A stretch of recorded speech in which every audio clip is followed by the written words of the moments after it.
Bonjour à tous, c'est CSJU, on se retrouve aujourd'hui pour une deuxième vidéo. Et comme j'avais fait dans la présentation, j'avais expliqué, je vais présenter des jeux de société. Alors aujourd'hui, après, on va partir sur deux jeux anciens et simples. Euh, je vais commencer par le premier jeu, c'est celui-ci, l'Arche piégée. Alors l'Arche piégée, c'est un jeu de Ravensburger qui est sorti, je crois, en 97. Un très bon jeu d'équilibre, entre parenthèses, et de manipulation. Alors en fait le but c'est très simple, vous allez avoir une barre comme ceci qui va faire le maintien. Alors, je vais me débrouiller pour poser ça ici, de façon à ce que vous puissiez voir aussi. Nous avons des arches, voilà, on va positionner ici, et là même ici. Ensuite vous allez avoir des petits cubes, avec quand vous l'achetez vous aurez des petits logos de couleurs à coller dessus, qu'on va installer ici jusqu'à remplir notre arche en entier simplement. Donc le mieux c'est d'équilibrer les couleurs, hein, mettre le vert à chaque côté, mais après si vous êtes un peu joueur, vous pouvez mettre les couleurs un peu partout où vous avez envie. Il y a simplement une couleur où vous allez être obligé de la mettre au centre, parce que c'est une couleur d'une tête méchante, voilà c'est celle-ci. Voilà, je la mettrai en dernier. Donc c'est un jeu qui se joue à plusieurs. Moi je sais que je l'ai eu, c'est le premier jeu de société que j'ai eu quand j'étais gosse.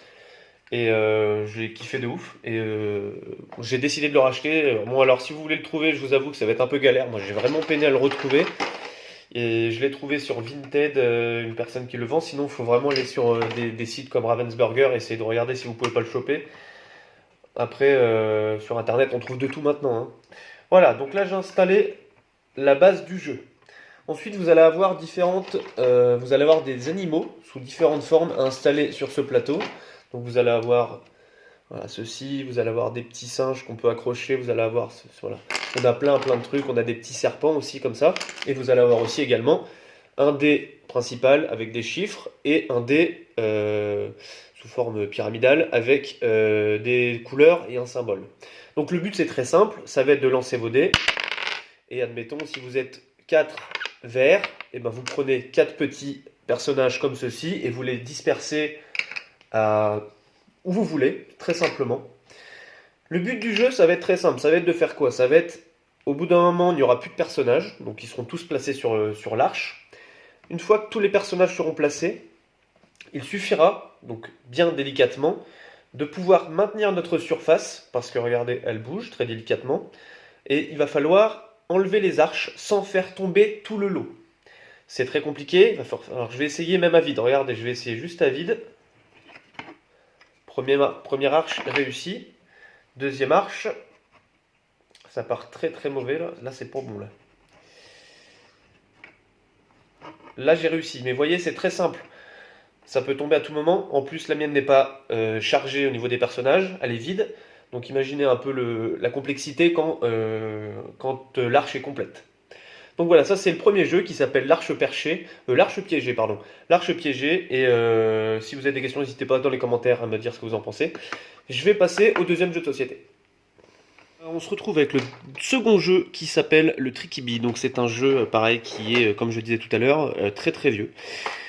C'est un jeu que les gamins ne connaissent pas forcément. Moi, étant animateur, je l'ai amené à différentes écoles et bizarrement, contrairement à tous les nouveaux jeux qu'ils peuvent découvrir, celui-ci a beaucoup plus suscité l'intérêt. Alors pourquoi? Parce que c'est un jeu très simple à base d'une bille qu'on fait parcourir sur différents obstacles. Et il y a un peu de difficulté, certains vont vous dire que ici sur ce parcours c'est plus compliqué. Pourquoi? Parce qu'on ne voit pas la bille et forcément c'est un labyrinthe et c'est plus compliqué. Ensuite le petit parcours ici, donc là je vais faire une démo. Donc là ici il y a un petit manque, c'est-à-dire que normalement vous avez un minuteur pour chronométrer. Bon il a été cassé par les enfants, mais bon c'est pas grave. Donc là je vous fais une petite démo. Et bon je vous dis pas que je vais réussir du premier coup, hein, mais voilà, je vous montre le fonctionnement du jeu. Allez c'est parti. Donc après, pareil, le labyrinthe, là, vous voyez, moi j'ai un peu de facilité parce qu'à force de s'entraîner, bah, on y arrive un peu mieux, hein. Là, pareil. Là, vous voyez, j'ai échoué. On va recommencer. Yes. Donc là, on le fait un par un. Ça, c'est un par un. Voilà, où vous arrivez sur cette surface après. Il y en a qui sont un peu plus brutaux et qui vont le faire en une seule fois, comme par exemple ici. Voilà, moi je peux le faire comme ça, mais d'habitude c'est un par un, pour pas abîmer le jeu. Donc là on passe à l'épreuve du labyrinthe, donc là il suffit d'observer en fait la boule au niveau des contacts qu'elle va avoir avec les surfaces. Et normalement, alors là vous voyez, je dis des bêtises parce que moi-même je bloque. Ah non, c'est bon. Maintenant, hop, bon, normalement elle atterrit sur la surface qui est ici. Ensuite, hop, on fait bouger délicatement. Donc là pareil, un petit défaut, normalement elle arrive ici. Et on actionne celui-ci. Et c'est voilà, on a terminé le parcours. Donc voilà, c'est un jeu assez simple, vous pouvez le trouver dans les marchés, dans les puces, les gens qui en vendent, faut regarder sur le bon coin, en neuf, je suis pas sûr que vous puissiez en trouver. Mais ça reste un très bon jeu pour se divertir, une petite partie en 2-3 minutes. Voilà, en tout cas j'espère que cette vidéo vous aura plu, on se retrouve dans la semaine pour une nouvelle vidéo. Ciao!